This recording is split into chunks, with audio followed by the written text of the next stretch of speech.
하나님의 말씀은 계시록 3장 14절에서 22절 말씀입니다. 우리 한 절씩 교도하시겠습니다. 14절 라오디게아 교회의 사자에게 편지하라. 아멘이시오 충성되고 참된 증인이시오 하나님의 창조의 근본이시니가 이르시되 내가 내 행위를 아노니 내가 차지도 아니하고 뜨겁지도 아니하도다. 내가 차든지 뜨겁든지 하기를 원하노라. 내가 이같이 미지근하여 뜨겁지도 아니하고 차지도 아니하니 내 입에서 너를 토하여 버리리라. 내가 말하기를 나는 부자라 부요하여 부족한 것이 없다 하나 내 공고한 것과 가련한 것과 가난한 것과 눈먼 것과 벌거벗은 것을 알지 못하는도다. 내가 너를 권하노니 내게서 불로 연단한 금을 사서 부요하게 하고 흰옷을 사서 입어 벌거벗은 수치를 보이지 않게 하고 안약을 사서 눈에 발라 보게 하라. 물은 내가 사랑하는 자를 책망하여 징계하노니 그러므로 내가 열심을 내라 회개하라. 볼지어다 내가 문 밖에 서서 두드리노니 누구든지 내 음성을 듣고 문을 열면 내가 그에게로 들어가 그와 더불어 먹고 그는 나와 더불어 먹으리라. 이게는 그에게는 내가 내 보좌에 함께 앉게 하여 주기를 내가 이기고 아버지 보좌와에 함께 앉은 것과 같이 하리라. 같죠? 귀 있는 자는 성령이 교회들에게 하시는 말씀을 들을지어다. 아멘. 오늘 7교회에서 마지막 라오디게아 교회에 관한 하나님의 말씀입니다. 7교회에 나타난 주님의 이 모습은 오늘 우리들이 신앙생활하는 데 있어서 내가 믿는 예수님이 어떤 분인지 아는 데 있어서 너무나도 소중한 말씀입니다. 그래서 우리가 믿는 예수님이 어떤 분이신지 분명히 알고 믿는 이제 저와 여러분들이 돼야 되는 거죠. 그리고 그 주님이 각 교회에 맞게끔 또 이렇게 보세요. 왜냐하면 그들의 형편을 불꽃 같은 눈으로 다 보고 계시기 때문에 그들의 교회의 칭찬과 책망이 어떤지를 다 보시고 말씀하세요. 그러면서 마지막에 이기는 자에게 예수님이 누리는 그 영광을 똑같이 누리게 해주겠다고 이렇게 약속을 하세요. 지금 우리가 7주에 거쳐서 이렇게 보기 때문에 앞에 거 내용이 뭔 얘기인지 이렇게 잘 이렇게 머릿속에 이렇게 남지도 않고 이렇게 넘어가요. 그냥 흘러가는데 실질적으로 이렇게 7교회에 대해서 이렇게 도표를 가지고 어떤 주님 또 어떤 말씀하고 이기는 자에게 어떤 약속을 하시 이런 내용들을 이렇게 거듭거듭 이렇게 좀 볼 필요가 있어요. 그래서 기회가 되는 대로 7교회의 그 내용들을 이렇게 통합을 해야 예수님의 모습이 온전하게 나타나고요. 그 우리가 믿는 믿음의 삶이 이렇게 온전하게 균형 잡히게 나타나고 또 이기는 자에게 주시는 그 상급이 그 부요함이 어떠한지 우리들이 분명하게 알게 되면은 이 땅에서 우리들이 신앙생활하는 것들이 굉장히 실제적이 됩니다. 그래서 여기 2장 3장에 나오는 7개에 나와 있는 내용을 그냥 한번 듣고 잃어버리는 것이 아니라 내가 붙잡고 기도해야 될 다 내용이라는 것을 잊어서는 안 됩니다. 라오디게아 교회의 문제점은 우리가 읽었던 것처럼 17절에 있죠. 17절 우리 한 번 더 읽어볼까요? 내가 말하기를 나는 부자라 부요하여 부족한 것이 없다 하나 내 곤고한 것과 가련한 것과 가난한 것과 눈먼 것과 벌거벗은 것을 알지 못한도다. 알지 못하는 병에 걸린 거예요. 영적 무지, 영적으로 깨어있지 못함, 영적으로 분별하지 못함, 여기에 속한 그런 이 교회가 바로 라오디게아 교회예요. 그래서 이 교회는 우리가 앞에서 봤던 2장 9절 한번 넘어가 보겠습니다. 2장 9절에 서머나 교회가 나옵니다. 칭찬을 들은 서머나 교회인데요. 9절 읽겠습니다. 내가 내 환난과 궁핍을 알거니와 실상은 내가 부요한 자라. 자칭 유대인이라 하는 자들의 비방도 알거니와 실상은 유대인이 아니요 사탄의 회당이라. 지금 환난과 궁핍 가운데 있는 서머나 교회가 주님이 볼 때는 영적으로 부유하대요. 근데 오늘 보는 라오디게아 교회는 육적으로는 부유해요. 여기가 이 나라에 이제 나눠져 있지 않았습니까? 그 나라의 그 수도였거든요. 그러니까 우리 이제 성경에서는 이제 부르기아로 나오는데 부르기아의 그 수도가 라오디게아예요. 거기가 수도다 보니까는 모든 게 번영하겠죠. 그래서 가장 두드러진 게 뭐냐면 이제 양모, 이렇게 그러니까 옷을 만드는 그 섬유 산업이 발달되어 있었고, 또 자연스럽게 돈 무역이 오가니까 금융업이 이제 발달이 되어 있었고, 거기에 이 뭐라 그러죠? 그 뜨거운 그 온천에 따라서 안약이 이렇게 의술에 대한 이런 것들이 이제 발달된 이 도시였다고 그래요. 그러니까 잘 살다 보니까 겉으로 자기의 삶이 윤택하고 이러다 보니까 영적으로는 잠자고 영적으로는 깨어있지 못하고 심지어는 영적으로 무감각해지고 오늘 이 본문처럼 착각을 한 거예요. 실상을 알지 못하는 그런 지경으로 빠져버린 교회가 라오디게아. 그러니까 여기 서머나 교회하고 정반대죠. 서머나는 환난과 궁핍 가운데 있지만 부유한 자, 그러니까 믿음의 부유함이겠죠.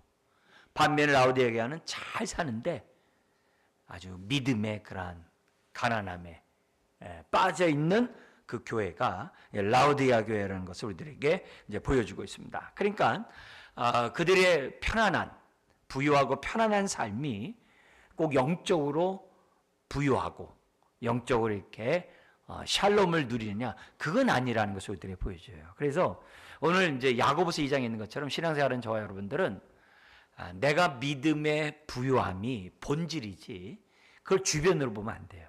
내가 신앙생활하면서 내가 가장 우선순위로 가치 있게 여기는 것이 내 믿음이 부유한가 부유하지 않은가, 하나님 보실 때 나를 어떻게 보시는가, 그게 굉장히 중요하다는 거예요. 그래서 저와 여러분들이 이처럼 신앙생활을 오늘도 예배드리고 말씀 듣는 이유가 뭐예요? 믿음의 부유함을 위해서 오늘 이 자리에 나온 거 아니겠어요? 그래서 이 땅에 살아가면서 뭐가 중요하냐, 이게 육적인 부유함이 중요하냐, 영적인 부유함이 중요하냐, 그걸 오늘 우리들에게 말씀하고 있습니다. 특별히 오늘 이 교회에 나타난 주님은 아멘이시라고 그러거든요.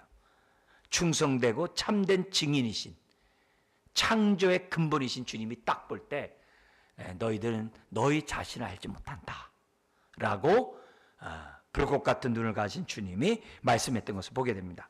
이 라오디아 교회는요, 골로새 교회와 인접해 있어요. 원래는 골로새가 수도였는데 그 수도가 라오디게아로 이렇게 옮겨지게 돼요. 그런 상황입니다. 그러니까 이 골로새 지역을 개척했던, 우리 성경에 이제 우리 강의 안에도 있는 것처럼 그 에바브로디도가 지금 그 인근에 라오디아 교회를 개척했다고 볼 수 있어요. 그 여러분 강의 안에 있는 것처럼 골로새 4장 15절에 그 라오디게아에 있는 형제들과 눈바와 그 여자의 집에 있는 교회의 문화라고. 그 당시 가정교회니까 눈바라는 여인 집이 교회로 모였던 것 같아요. 근데 4장 17절에 보면은 아키포에게 이르기를 주 안에서 받은 직분을 삼가 이루라고 하라라는 요 아키포라는 이 지도자가 나오거든요.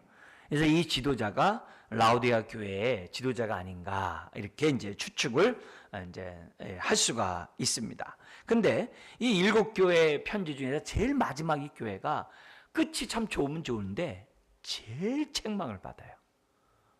영적으로 아예 잠을 자는, 영적으로 아주 타락하고 쇠퇴한 이 교회가 라오디아 교회였다는 것을 우리들에게 이제 보여주고 있어요. 첫 번째 에베소 교회는 뜨거웠지만 첫사랑이 없었어요. 근데 라오디아 교회는 뜨거움조차도 없어요. 사랑조차도 없어요.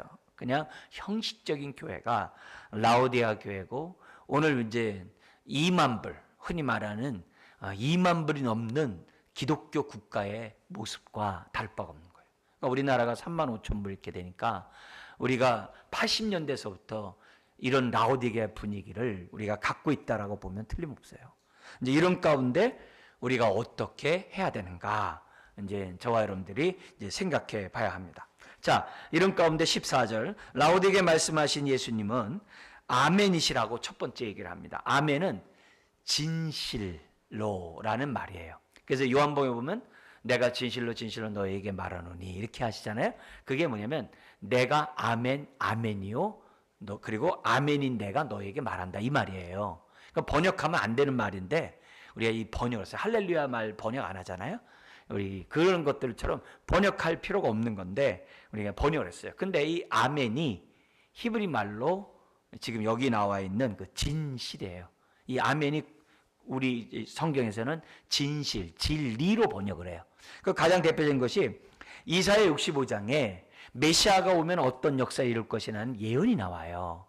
거기에 보면은 그 메시아에 대한 얘기를 뭐라고 얘기하냐면 진리의 하나님이라고 얘기를 해요.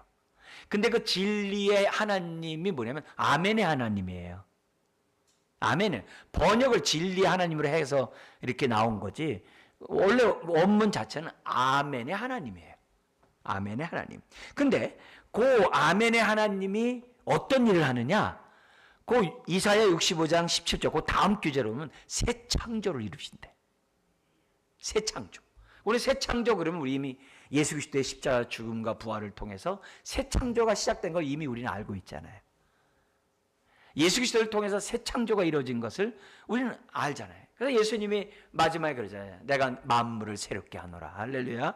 그래서 우리는 재창조하는 게 아니라 새 창조를 뭔가 새롭게 모든 죄와 부정과 더러움을 다 도말하고 정결케 저와 여러분들의 옛사람을 다 도말하고 우리를 새 사람에게 되신 것처럼 우리를 새 창조하셨잖아요. 한 것처럼 만물을 새롭게 창조하신다 그랬거든요.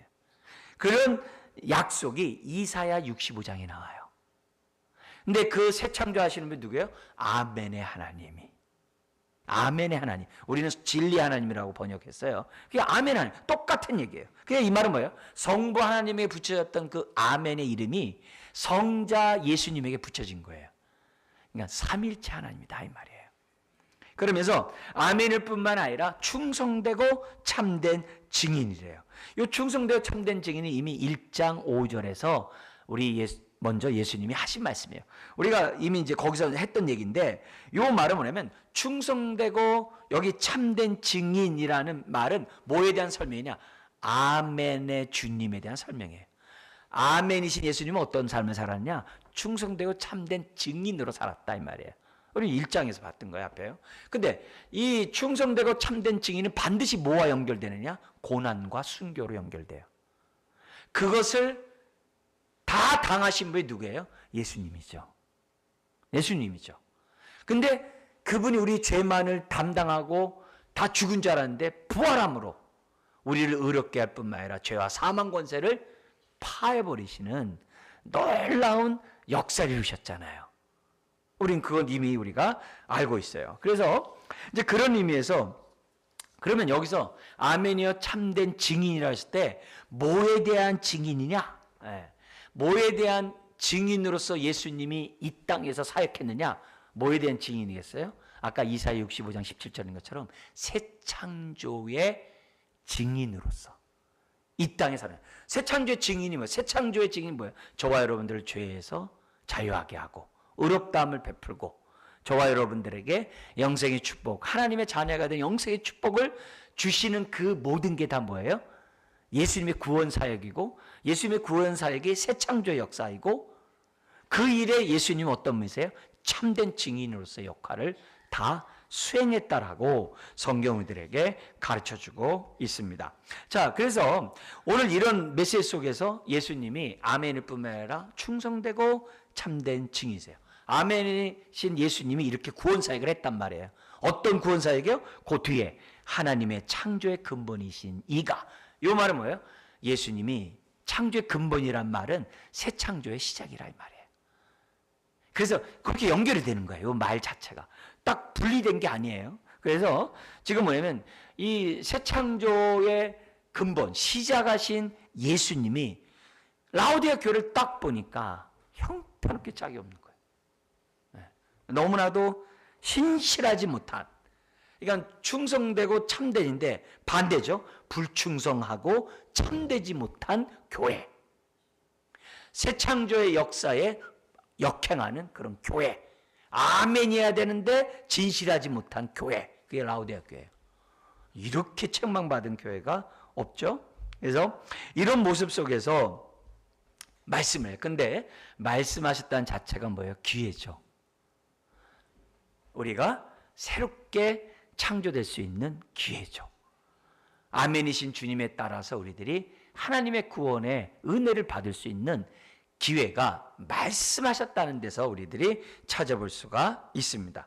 자, 그러면서 그분이 15절 16절에 교회에 대하여 다 하시는 주님이 뭐라고 책망하느냐, 우리가 15절 16절에 보면은 이렇게 됐습니다. 같이 한번 읽어볼까요? 내가 내 행위를 아노니 내가 차지도 아니하고 뜨겁지도 아니하도다. 내가 차든지 뜨겁든지 하기를 원하노라. 내가 이같이 미지근하여 뜨겁지도 아니하고 차지도 아니하니 내 입에서 너를 토하여 버리리라. 주님이 엄청 책망을 해요. 여기서 보면은 차갑든지 뜨겁든지 하라 그러면서 너희들 왜 미지근하냐 이렇게 얘기했잖아요. 근데 여기서 얘기할 때 이제 해석하는 방식이 이제 두 가지가 있어요. 하나는 뭐냐면은 저 어렸을 때는 마음은 뜨겁게, 머리는 아주 냉철하게, 뭐 이렇게 하면서 설교를 이렇게 어렸을 때 들었는데, 그거는 그냥 이렇게 해석한 거고, 본문에 따라서 이제 어떻게 해석하냐면은 이 19절에 보면은 항상 그 안에서 문맥에서 해석을 해야 되잖아요. 그 19절에 보면은 그러므로 내가 열심을 내라 회개하라 이렇게 됐어요. 열심을 내라는 말은 무슨 말이에요? 미지근하고 그 교회가 어떻게 됐다는 거예요? 아주 그냥 냉랭한 교회라는 거예요. 뜨겁지 않은 교회. 성령을 소멸해서 뜨거움을 상실한 교회가 라오디아 교회라는 거예요. 왜냐면 그러니까 예수님이 뭐라고 그래요? 열심을 내라고 얘기한 거죠. 그러니까 열심을 잃어버린 교회예요. 열정이 없는 교회예요. 뜨거움이 없는 교회가 바로 지금 뭐냐면 라오디아 교회라는 것을 이제 첫 번째 우리가 해석하는 부분이고요. 또 하나는 뭐냐면은 너가 뜨겁든지 차갑든지 하라라는 말 속에서 뭐냐면 너의 믿음을 확실하게 하라는 거예요. 예. 왜 갈팡질팡 이렇게 하지 말고 너가 하나님을 믿는 그 믿음, 그 신앙, 뜨뜻미지근하게 이랬듯 저랬듯 이러지 말고 분명한 결단을 하라는 그런 측면에서 이 본문을 우리들이 생각할 수가 있다는 거죠. 그런데 우리 주로 19절과 연관 속에서 볼 때는 그 교회는 열심이 없는 교회예요. 뜨거움이 없는 교회였다는 것을 우리들에게 보여줘요. 신앙도 뜨거운 사람이 분명하게 행동하지, 뜨겁지 않은 사람이 분명하게 행동하지 않잖아요. 그래서 우리들이 뜨거운 이런 마음, 특별히 십자가의 은혜로 말미암아 그 사랑으로 뜨거운 자가 주님 앞에 자기 삶을 드리지, 그렇지 그 사랑에 뜨거움이 없는 사람이 어떻게 신앙생활을 했어요? 냉랭할 수밖에 없는 그 모습을 보는 거죠. 그래서요, 우리 교회를 비롯해서 우리 모든 교회가 영적 상태가 뜨겁지 않으면요, 성도들이 오면은 뜨겁지 않은 성도들이, 그러니까 뭐냐면 이 뜨겁지 않은 교회에 오면요, 뜨거운 성도들이 교회를 뜨겁게 하는 게 아니라, 그럼 얼마나 좋겠어요? 그가 교회처럼 식어져 버려요. 말 표현이 좀 그렇습니다만 교회가 식어져 버려요. 그래가지고 뜨거움으로 은혜 받아가지고 교회 들어왔는데 교회가 냉랭하면 그 신앙이 꺼지는 일들이 너무 많은 거예요. 너무 많아요. 교회는 냉랭한 사람이 교회에 왔는데 뜨거움을 회복하도록 하게 하는 그 교회가 주님이 바라시는 교회라는 거예요. 그러니까 이 라오디아 교회를 통해서 우리 교회의 현주소를 이제 봐야 되는 거죠. 그래서 지금 특별히 우리들이 이제 믿음을 잃어버리고 라오디아 교회는 세속화된 교회거든요. 세상과 별반 다를 바가 없는 교회거든요. 세상에 아무런 영향력을 끼치지 못하는 그런 교회거든요. 있으나 마나한 교회거든요. 잠자는 교회요, 분별하지 못한 교회거든요. 이런 교회에 신앙이 뜨거워가지고서 열정으로 교회에 들어온 은혜 받은 성도가 들어왔을 때 동화되기가 쉬운 거예요. 동화되기가 쉬운 거예요. 근데도 감사하게도 동화되기 쉬운 가운데서도 뜨거움을 유지하는 자들이 있었다는 거예요, 이 교회에. 그 냉랭한 교회를 뜨겁게 하려고 애쓰는 성도들이 있었다. 그게 이기는 자예요. 그러니까 우리들이 한 걸음 더 나가면 교회 탓을 할 게 아니라 내가 불을 지피는 사람이 되어야 한다는 거예요.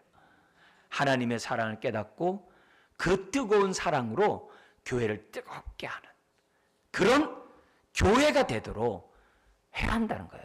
누구처럼요? 아멘이시며 충성되고 참된 증인이신 예수님의 삶처럼. 예수님은 삶을 다 변화시켰잖아요. 다 뜨겁게 바꿔놨잖아요. 그렇게 하라는 거예요. 그렇게 하라는 거예요. 그러니까 이런 모습에서 우리들이 신앙생활 때 그러려면 우리가 나무가 하나 있는 것보다 여러 개 있는 게 불이 다 잘 활발 타오르잖아요. 그래서 교회가 잃어버린 영혼을 갖다 놓고 뜨겁게 하고, 상처받은 영혼이 와가지고 뜨겁게 하고, 너무나도 아픔과 슬픔 가운데 낙심한 자녀들이 와가지고 그 마음이 뜨겁게 되게 하는 그 교회, 그게 아멘이요 충성되고 참된 증인이신 주님이 바라시는 그 말씀인 거예요. 그 소원인 거예요. 그걸 우리들이 기억해야 돼요. 개인적도 마찬가지예요. 내가 세상에 우리 뜨거운 마음 가졌다가 세속화되면 금방 식어버리잖아요. 근데 신앙생활 처음 한 사람들이 막 은혜를 많이 받잖아요. 뜨겁잖아요. 그러면 또 옆에서 초치는 사람도 있잖아요. 나도 초신자 때 저렇게 뜨거웠다 야, 해봐라 야, 또 다 뭐 이런 말들 하면서 사람을 갖다 완전히 이렇게 초치는 그런 말들을 하잖아요. 참 큰일 날 말이에요. 주님 앞에서요. 오히려 그 사람의 뜨거운 초신자가 있으면 어떻게 해야 돼요? 주님 저에게 첫사랑을 회복시켜 주세요. 이렇게 돼야 정상인데, 야 너 초신자 때 누가 안 해봤냐? 야 다 똑같다. 야 좀 지나면 야 다 쌤쌤이다. 그건 아닌 거예요. 그래서 우리가 왜 우리 예수님이 주기도문처럼 시험에 들지 말게 하옵시며 이런 말들이 왜 생기냐면은 내가 십자가의 사랑은 뜨거우면은요 용서 못할 일이 없어요. 이해 못할 일이 없어요. 내가 그렇게 이해하지 못하고 용서하지 못하고 하는 그게 뭐예요? 내가 냉랭하다는 거예요. 그 얘기하는 거예요. 그러니까 개인적으로 내가 뜨거워야 돼요. 교회가 뜨거우면 어떻게 돼요? 서로 막 권면해주고 서로 막 격려해주고 막 서로 막 그냥 복돋아주고 그게 뜨거운 교회죠. 뭔가 열심히 신앙생활 하는데 그냥 막 불을 끄면 그게 교회에서 할 일이겠어요? 그건 아니잖아요. 근데 라오디아 교회가 그랬다는 거예요. 주님 보니까 성령이 소멸됐어요. 성령의 그 뜨거운 역사가 없어요. 십자가의 그런 사랑이 아예 그냥 수검정이가 돼버린 그런 교회였던 거죠.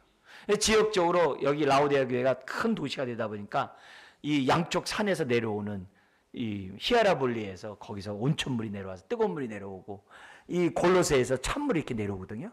찬물이 내려오는데 그 중간에 모이니까 어떻게 돼요? 미질한 물이 된 게 그 도시였다고 그래요. 그러니까 그런 도시의 그 모습을 예수님이 얘기하면서 너희가 꼭 미진한 물과 같다.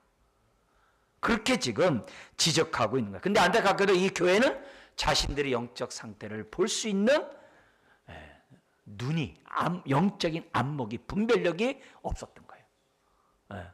영적인 소경을 보여준 거예요. 그러니까 이들의 미지근하니까 세상과 온도 차이가 없는 거예요.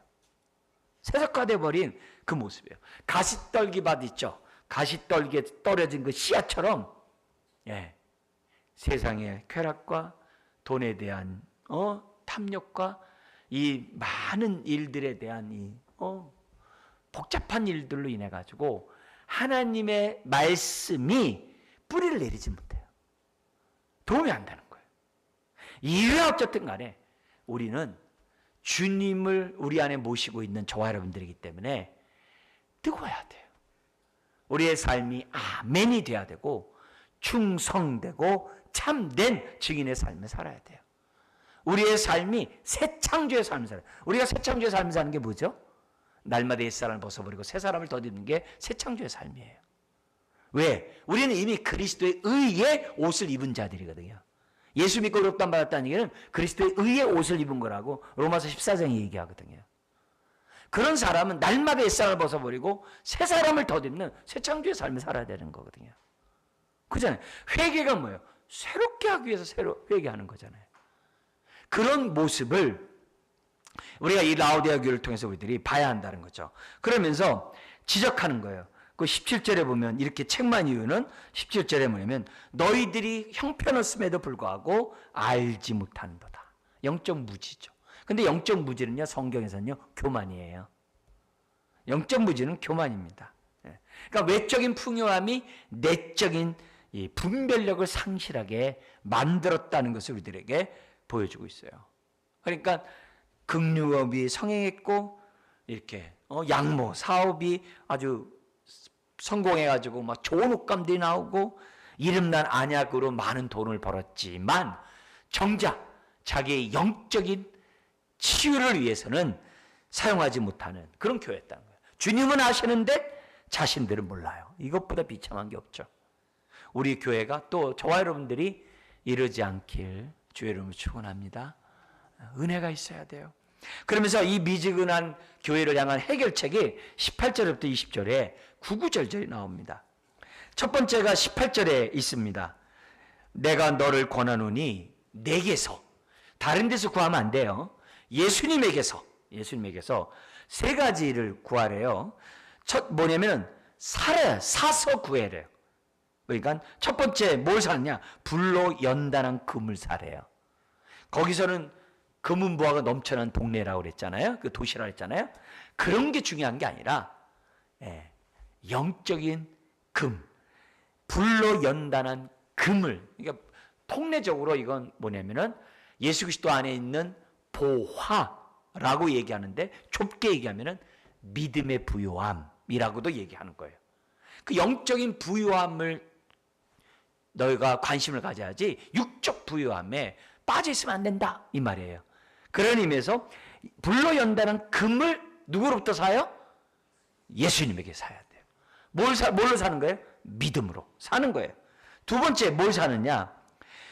흰옷을 뭐냐면 흰옷을 사서 입어 벌거벗은 수치를 보이지 않게 하고. 누구로부터 흰옷을 사야 돼요? 주님이에요. 딴 데 아니에요. 그러면 이 흰옷은 주로 뭐예요? 믿음으로 의롭다함 받은 깨끗한 옷을 입은 사람을 흰옷이라고 그러거든요. 그죠? 그러니까 믿음으로 우리가 죄산 받고 의롭다함 받는 것은 뭘 통해서 우리가 예수님께 얻을 수 있는 거예요? 믿음으로. 그 얘기죠. 그러니까 흰옷을 사서 너 양모 사업을 해가지고 뭐 쫙 입는다고 저거 아니야? 그게 중요한 게 아니야. 흰옷을 입어야 돼요. 근데 이 흰옷이 거기 사대교회 3장 4절에 보면은 이런 말씀이죠. 4절 5절에 이런 말씀이죠. 같이 한번 읽어볼까요? 그러나 사대에 그 옷을 더럽히지 아니한 자 몇 명이 내게 있어 흰옷을 입고 나와 함께 다니니 그들은 합당한 자인 용거라. 이기는 자는 이와 같이 뭐라고요? 흰옷을 입을 것이요. 그러니까 흰옷 얘기가 사대교회도 나오고 여기 또 나오는 거예요. 그러니까 같이 우리가 보면 되겠죠. 그죠? 그렇게 돼 있어요. 그래서 이런 모습에서 사서 하래요. 그 다음 또 하나 사래요. 뭐냐면은 안약을 사서 눈에 발라보게 하라. 원문에는 사서라는 말은 없어요. 원문에는 사서라는 말이 없고 그냥 안약을 눈에 발라보게 하라 그래요. 근데 이 안약은 자기네들이 파는 안약이 아니겠죠. 영적인 안약이겠죠. 그럼 뭐 해야 돼요? 눈에 비늘이 있어가지고 사울처럼 비늘이 벗겨져야 주의 영광을 보잖아요. 모세 얼굴을 수건으로 가려야 그 제껴야 하나님 것을 볼 거 아니겠어요. 근데 이들은 돈이 많음으로 인해 가지고 영적인 눈이 전혀 없었거든요. 그게 뭐예요? 믿음으로 너의 영안이 떠지게 하라. 그래서 예수님, 아멘이요 참된 증인이신, 충성되고 참된 증인이신 예수님을 보라는 거예요. 보라는 거예요. 너가 그를 통해서 영적인 부유함에 들어가고 그를 통해서 의롭다함 받고 그를 통하여 영적인 분별력을 갖게 되지 않느냐. 바로 그 얘기를 지금 얘기하고 있어요. 자, 근데 여기에 지금 뭐냐면은 이 옷이라는 이 단어 자체가 여기에서만 예수님이 하신 얘기가 아니에요. 이게 이사야 61장 그 메시아가에 관한 말씀 가운데서도 그 규절이 있어요. 우리 한번 저기 뭐냐면 강의 안에 있는 거 같이 한번 읽어볼까요? 내가 여호와로 말미암아 크게 기뻐하며 내 영혼이 나의 하나님으로 말미암아 즐거하리니 이는 그가 구원의 옷을 내게 입히시며 공의의 겉옷을 내게 더하심이라. 신랑이 사모 제사장 관을 쓰며 신부가 자기 보석으로 단장함 갖게 하셨습니다. 메시아가 오므로 우리에게 흰옷을 준다는 이사야 예언이 있어요. 그걸 우리들에게 보여줍니다. 자, 근데 이상하다.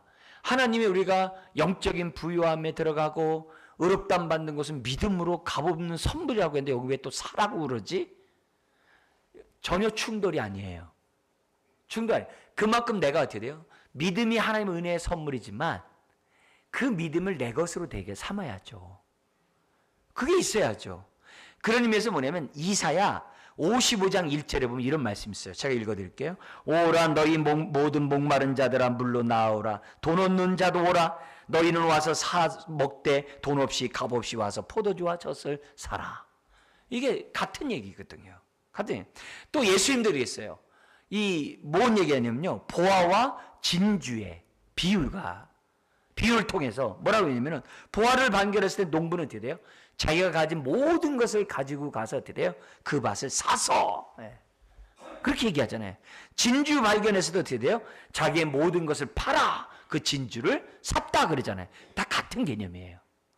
그렇게 말씀하신 주님이 똑같이 얘기해요. 자, 그러면 우리가 가진 모든 것을 가지고 보화를 사고 모든 걸 가지고 진주를 사라는 말을 했을 때 모든 게 뭐예요? 나의 돈이에요? 아니죠. 내 자신을 들여서 살아 이거죠. 나의 모든 것, 우리 자신을 주님 앞에 다 어떻게 돼요? 들여서. 왜? 주님의 핏값으로 샀으니까. 그래서 우리는 예수님을 주라고 고백하는 거예요. 그렇게 해야지만이 그 보화가 내 것이 돼요. 진주가 내 것이 돼요. 예수님의 영적인 부유함이 내 것이 되고 우리가 죄사함 받고 의롭다함 받는 자녀가 되는 거예요. 그런 얘기를 성경 우리들에게 보여줘요. 그래서 바울은 이런 얘기를 이렇게 했어요.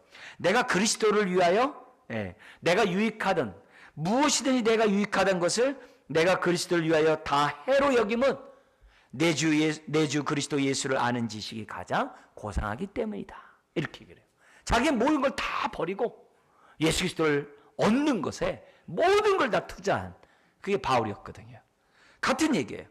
자, 그러면서 좀 더 구체적으로 얘기해서 결국 여기에 이 불로 연다는 금은 그들의 은행에 있는 금이 아니라 거래하는 그런 금, 돈, 은 이런 게 아니라 영적인 보화를 우리들에게 말씀하고 있는 것을 보게 됩니다. 근데 영적인 이 보화는 반드시 뭐야 돼요? 죄로 정결케 된 정결함으로 얻어진 보화라는 것을 우리들에게 보여줘서 우리가 아까 뭐예요? 믿음이라고 또 얘기하는 이유가 다른 게 아니에요. 그러니까 우리가 믿음의 금을 갖지 않으면 부유함을 갖지 않으면 세상의 금은 아무 쓸데없는 오히려 내 영을 망치고 있다는 것을 라오디게아 교회가 우리들에게 보여주고 있습니다. 흰옷에 대한 이 얘기는 뭐 우리가 너무 잘 아는 얘기니까 우리 넘어가도록 하고요. 근데 요 다음에 안약이 나와요. 이 안약은 뭐냐면 성령의 이 통찰력이겠죠. 분별력이겠죠. 나의 영적 상태를 볼 수 있는 안목이겠죠. 그죠? 그런 의미에서 오늘 저와 여러분들이 눈이 밝아서 나의 영적인 상태뿐만이 아니라 예수님의 상태를 우리가 볼 수 있어야죠. 아멘이시고 충성되고 참된 증이시고 창조의 근본이신 우리가 주님을 볼 수 있는 눈이 있어야죠. 놀라운 것은요, 주님을 안 만큼 나의 영적 실체를 알아요. 주님을 본 만큼 나의 영적 상태를 봐요. 주님이 뿌연 사람은 나의 영적 상태가 뿌열 수밖에 없어요. 그런 의미에서 먼저 라오디게아 교회에 말씀하신 예수님이 어떤 분이신지를 볼 수 있어야만 한다는 거죠. 이 얘기를 요한복음 9장 39절에 예수님이 이렇게 얘기했어요. 내가 심판하러 이 세상에 왔으니 보지 못하는 자들을 보게 하려 함이라. 오늘 여러분들이 질문할 것은 우리가 삼손이 되면 안 돼요. 삼손은 자기에게 성령이 떠난지도 모르고 그 여인의 무릎에서 어떻게 돼요? 사람이 왔다니까 일어나가지고 힘 있는 줄 알고 자기가 어떻게 돼요? 했다가 결국은 붙잡혀서 눈 뽑히는 걸 보잖아요. 자기에게 성령이 나간 줄은 몰라. 그러면 안 되는 거예요. 내가 신약에 우리는 성령이 떠나지 않잖아요. 성령이 소멸된지 몰라. 성령을 근식해 하는지 내가 몰라. 그만큼 내가 영적으로 둔하고 잠자고 내가 그만큼 무지하다는 것을 지금 우리들에게 지금 보여주고 있거든요. 그래서 제가 질문한 게 뭐냐면은 나는 영적으로 깨어있는 자인가? 영적인 눈이 나는 떠진 자인가? 육의 눈이 떴다고 영의 눈이 뜬 게 아니잖아요.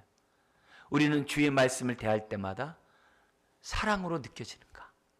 더구나 라오디아에게 이 책망 속에서 나를 향한 주님의 사랑, 그 교회를 향해서 사랑으로 말하는 그 소리가 느껴지는가? 내가 이렇게 하는데 주님의 사랑 못 느낀다고 한다면 난 그만큼 둔한 거예요. 둔한 거예요. 그걸 우리들이 지금 보여주고 있다는 거예요. 그러니까 삼손같이 그렇게 죄악으로 가득하면 영적인 무감각 속에 있기 때문에 우리가 이 밤에 기도해야 될 것은 성령으로 내 눈을 밝혀주십시오. 기도해야만 돼요. 결국 이 세 가지를 우리 신앙생활 할 때 첫 번째가 우리가 믿음으로 좇게 해야 한다면 믿음.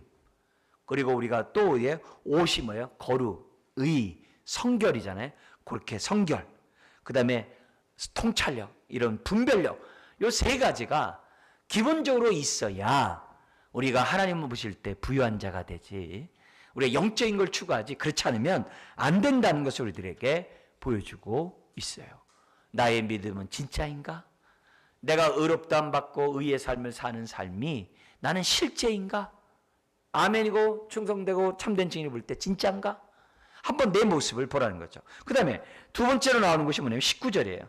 우리 같이 한번 읽어볼까요? 무릇 내가 사랑하는 자를 책망하여 징계하노니 그러므로 내가 열심을 내라 회개하라. 그러니까 이 책망하는데 뭐 하는 자를 책망한다고 그래요? 사랑하는 자에게 책망한대요. 여러분, 우리가 주님의 이런 책망을 달게 받을 수 있는 마음밭, 영적으로 깨어있는 저와 여러분들이 되어야 돼요. 그러나 영적 무감각에 들어간 자는 책망하면 싫어요. 예. 말씀이 들리지가 않아요. 예. 이런 마음이 이렇게 산다 이거죠. 그러면서 뭐라 하면은 사랑의 책망 속에서 뭐냐면 내가 열심을 내라. 이 열심이 아까 뭐라 그래요? 열정이 끌어오르게 하라. 이 문자가 들어가면은 열정이 끌어올리게 하라.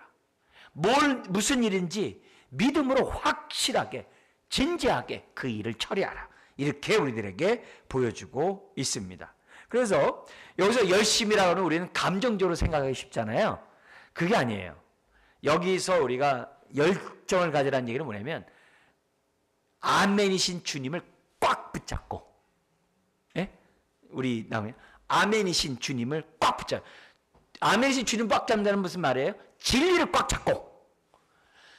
꽉 잡은 자는 어떻게 살게 됐어요? 여기 나온 것처럼 예수님처럼 충성되고 참된 증인이라 했잖아요. 내 삶이 충성되게 돼 있어요. 또 내 삶이 참된 증인이 될 수밖에 없어요. 또 내 삶이 어떻게 돼요? 날마다 새 창조의 삶을 살아요. 흰옷을 입고요. 믿음으로 흰옷을 입고요. 내가 어떻게 돼요? 계속 그렇게 날마다 새 사람 입으면서 살게 돼 있어요. 돼 있어요. 그러니까 여기 열심을 내라 이 말은 내가 메시아입니다 이게 얘기가 아니라 아멘이시고 충성되시고 참된 증인이시고 이 창조의 근본이신 주님을 꽉 잡고 네. 다시금 어떻게 돼요? 신앙이 불이 뜻 올라오라 이게. 그래서 성경에서 이런 감정, 이거는 항상 진리의 결과의 감정이에요. 그걸 우리들에게 지금 성경 우리들에게 보여주고 있어요. 그래서 무엇보다도 그 모든 것 중에서 예수님의 이 사랑으로 책망하는 그 사랑을 내가 꽉 잡고, 사랑이 모든 거잖아요, 우리 예수님에게. 그러니까 그 사랑을 내가 꽉 잡고 어떠하든지 간에 그 사랑이 내 안에서 풍성하도록 영적인 그런 부유함에 있는 저와 여러분들이 되어야만 한다는 거죠. 그래서 마음문을 활짝 열고 그 뜨거운 주님의 사랑을 내가 받아들이고, 그리고 내가 어떻게 돼요? 내 몸을 그분의 사랑에 던지면 내가 어떻게 될까요? 뜨거운 사랑의 주님에 내가 닿으면은 우리 주님의 사랑이 식지 않잖아요. 그잖아요. 내 사랑이 뜨거워지겠죠. 그죠? 그렇게 하라 이게. 지금 그 얘기예요. 그러면서 회개하라. 회개하라는 것은 뭐예요? 항상 마음을 우리가 어떻게 돼요? 죄를 회개하는 것만이 아니라 마음을 어떻게 돼요? 다시 이제 결단하는 거죠. 그래, 내가 아멘이시고, 내가 충성되고 참된 증인이시고 창조의 근본이신 주님과 내가 더불어 교제하면서 내가 살아야 되겠다 하면서 새 마음 건 거죠. 그 아브라함이 하나님이 내려가지 말라고 하는 애굽에 내려갔다 크고 다치잖아요. 하나님의 은혜 가운데 구사일생은 살아나잖아요. 근데 성경에 뭐라고 딱 기록되어 있냐면요, 아브라함이 가나안 땅에 돌아오자마자 13장 4절에 뭐라고 되어 있냐면은 이렇게 되어 있어요. 처음에 제단을 쌓았던 곳에 가서 다시 제단 쌓았대요. 그 처음에 그 첫사랑 있잖아요. 그게 회개거든요. 다시 시작하는 거죠. 내가 함부로 내가 허락지도 않는데 내가 애굽에 안 내려가, 세상에 안 가리라, 이런 신화, 이런 것들이 우리에게 너무나 필요하고, 그런 자가 어떻게 돼요? 영적인 금을 부요함에 동참할 수 있는 거고 성결하고 깨끗한 삶을 살아갈 수 있는 거죠. 그래서 오늘 우리 주님은 뜨거우세요.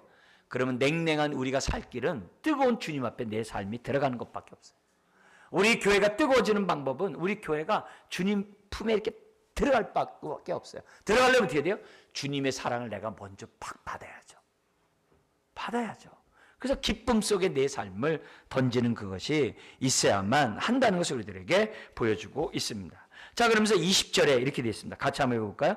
볼지어다 내가 문 밖에 서서 두드리니 누구든지 내 음성을 듣고 문을 열면 내가 그에게로 들어가 그와 더불어 먹고 그는 나와 더불어 먹으리라.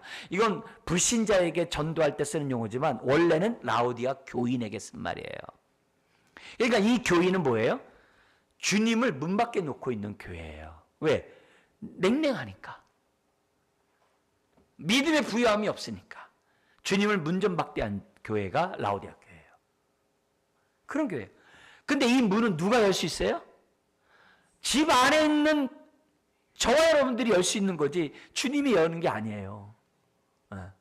우리가 열어야 돼요. 우리가 여는 게 뭐예요?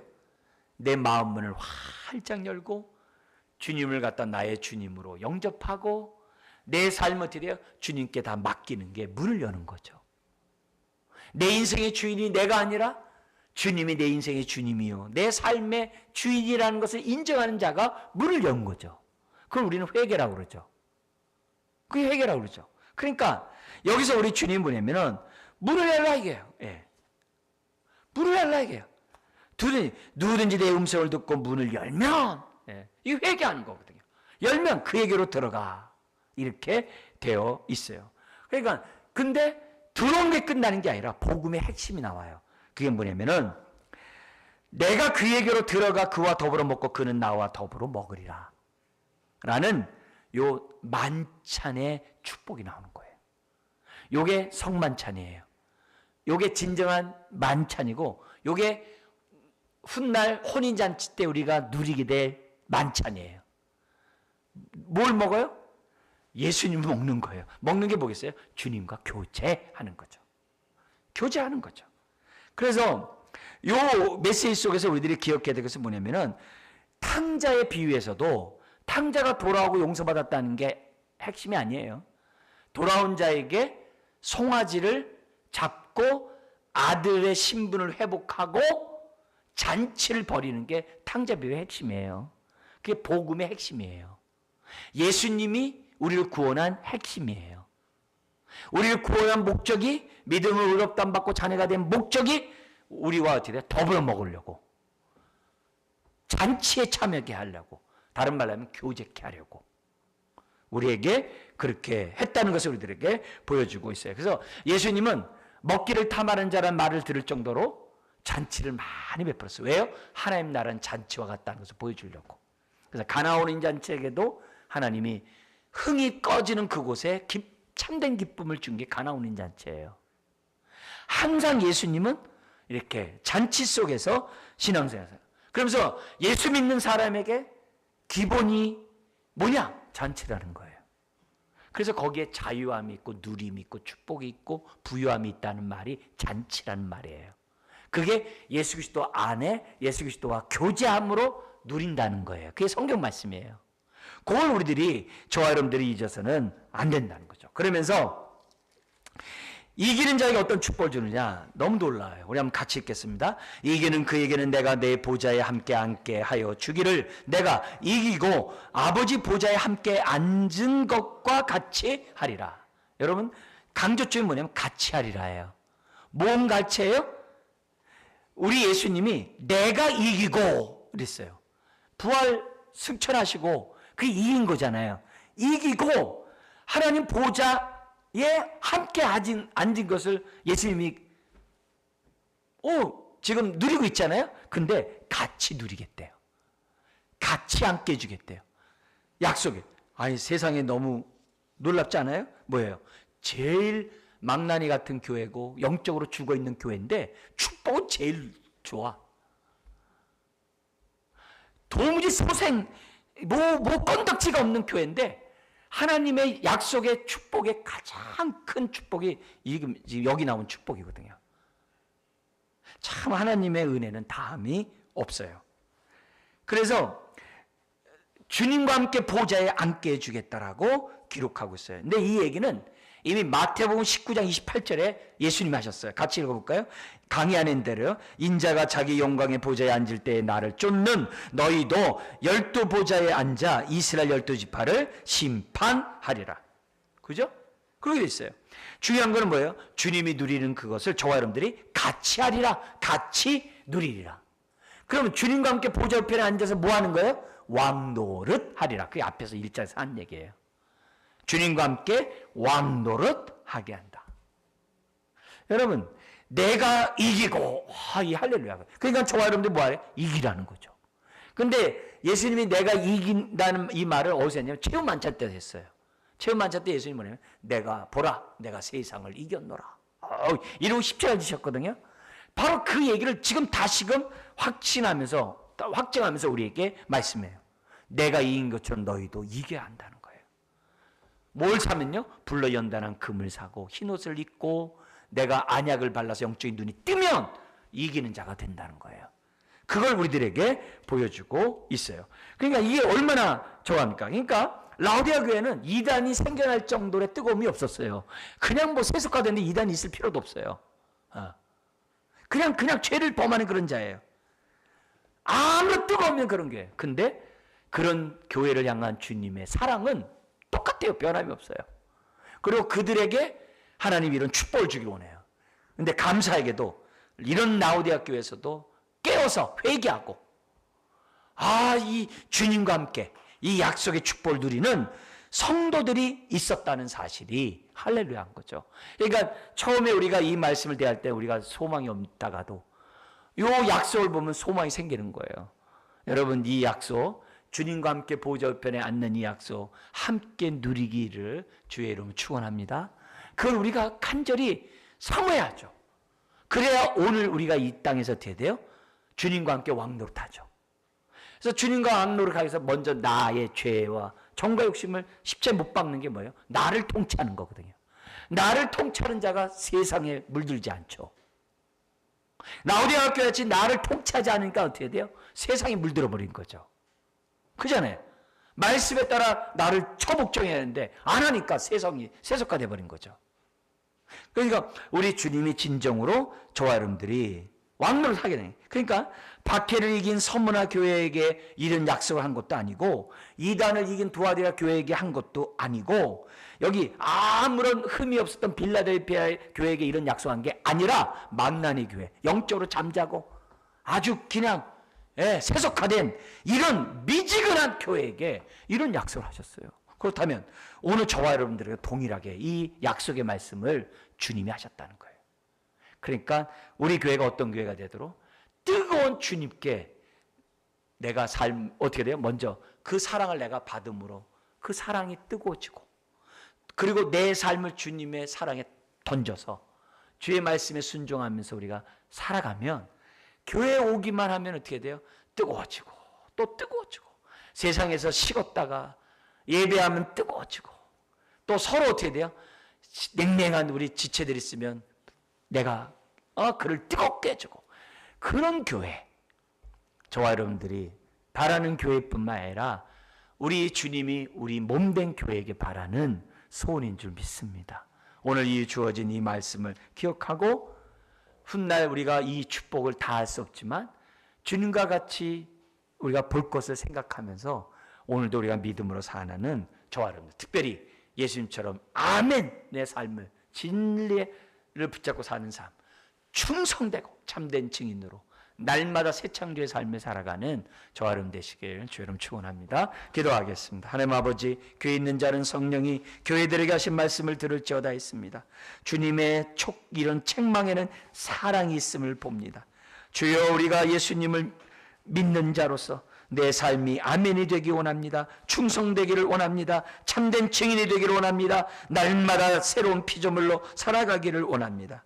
주여, 우리의 마음을 활짝 열고 주의 사랑의 뜨거운 사랑을 온전히 받아 누리게 하여 주옵소서.